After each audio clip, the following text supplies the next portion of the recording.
All right, ladies and gentlemen, welcome to another video. In this one, I really wanted to go the tactical way and the tactical route with you guys so that you understand what makes a super high converting website convert, right? And how to make sure that yours is as powerful as it can be, because that is really the only way that you can scale your brand effortlessly without ever increasing your ad spend, without increasing your expenses, and making sure that you're converting as many customers as possible. Because we know that your website is the sales mechanism that converts an interested person into a customer, right? So you can have the best performing ads, you can have the best performing emails, you can have the best content out there, you can have the best product, but if your website is not up to standards, it will not convert. Every single effort that you take will be going to trash because your sales process is fundamentally broken, right? So it is very important to really be able to diagnose exactly what is going wrong with your website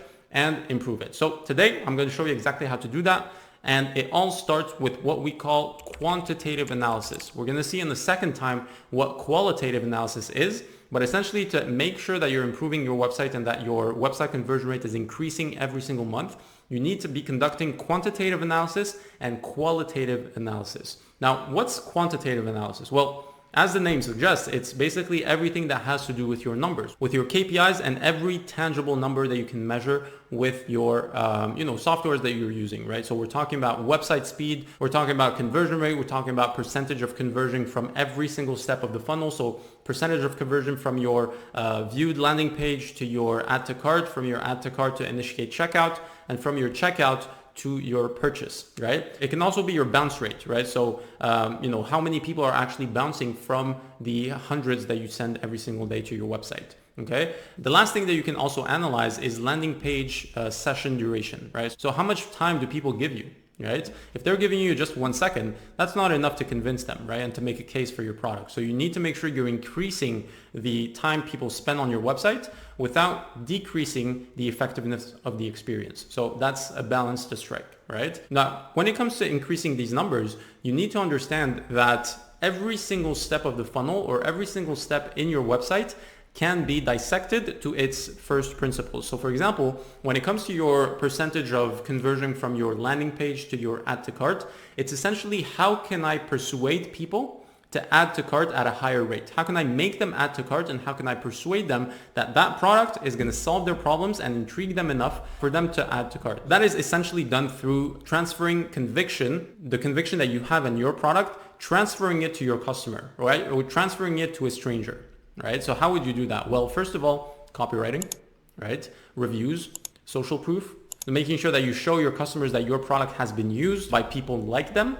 and the people like them have succeeded with whatever, your product offers, right? So that is essential, is to really transfer trust and make sure that you build that trust and you convey it in a way that people are prompted to add to cart. If you wanted to increase the amount of time people spend on your website, right, because that is the lagging indicator that you have, then you need to make sure that you are as entertaining as possible, right? That you have a lot of content for people to consume. And that content is consumable in a way where people don't get bored, right? Because obviously people have the attention span of a goldfish, so you need to make sure to entertain them, right? Let's say you wanted to increase the uptake of purchases from checkout to the purchase phase. Well, you would make sure to have, upsells within your cart, right? Or upsells within your checkout, right? If you're using Shopify Plus, right?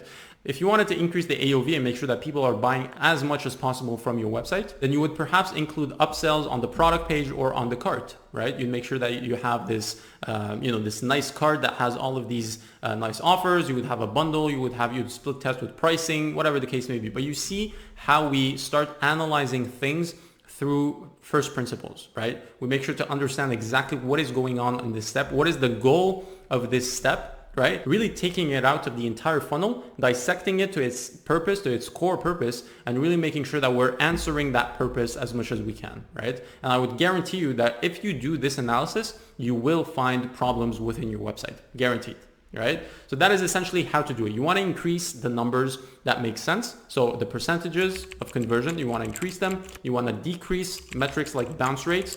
You want to make sure to increase AOV. And that is done either through, pre-purchase upsells, or you can also do post-purchase upsells as well. That works as well. And obviously you want to make sure that the experience is as seamless as possible. So speed, and frictionless experience is what will make your conversion rate increase, right? Now let's go to qualitative analysis, which is essentially everything that has nothing to do with the numbers, right? This is essentially the visual cues, right? Or the aesthetics of your website, how they affect conversion, namely the button color. So if your add to cart button is green versus orange versus red versus whatever, you will notice a change in conversions. And this qualitative analysis is really just understanding what your customers respond to the most, right? So if they respond better to an orange button versus a green button, you need to know that.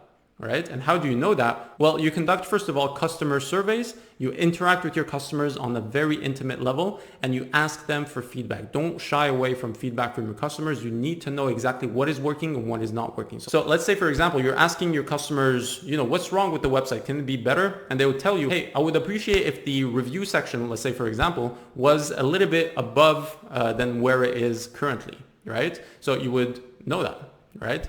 So that would prompt you to do that. Obviously, you don't want to respond to it if it's only one customer asking this, but if you see a pattern within the answers that your customers give you, then you cater to that pattern, right? And you make sure that you're answering people's concerns and you're, catering to their needs. They're basically giving you the way to success, right? If they didn't like the way the cart was behaving, if it was this, disappearing cart that's super, super annoying, they wanted something that's sticky because it's better for them, it's better for the shopping experience, then you would cater towards that, right? If they wanted more social proof, if they wanted more product demonstrations, if they wanted to be more educated when it comes to what your product does, you would know that through the customer survey. So it's super, super important to be able to speak with your customers and know exactly what they need so that then you can iterate on that, decrease the feedback loop, and make sure that you're increasing the conversion rate as much as possible because you're kind of circumventing the entire process that 99% of brands don't do, which is asking customers what they want and flooding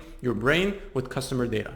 Right? So not only are you flooding your brain with your own data from, different softwares or your Google Analytics, whatever the case may be, which is the quantitative side of things, you also want to be flooding your brain with qualitative stuff, with qualitative data that really feeds into exactly what your customers want. And that is super, super, super important. If you can do that at scale and routinely do it every single month or every, let's say every quarter, whatever the case may be, if you don't have enough data on a monthly basis, you can do that, right? And if you do that, you will be in a position to convert more customers and essentially make more money. Your advertising money will be much more efficient, right? Because if you're converting at 1% now, but then you do the homework and you increase your conversion rate from 1% to 3%, you're essentially tripling your money, right? Without any ad spend increase.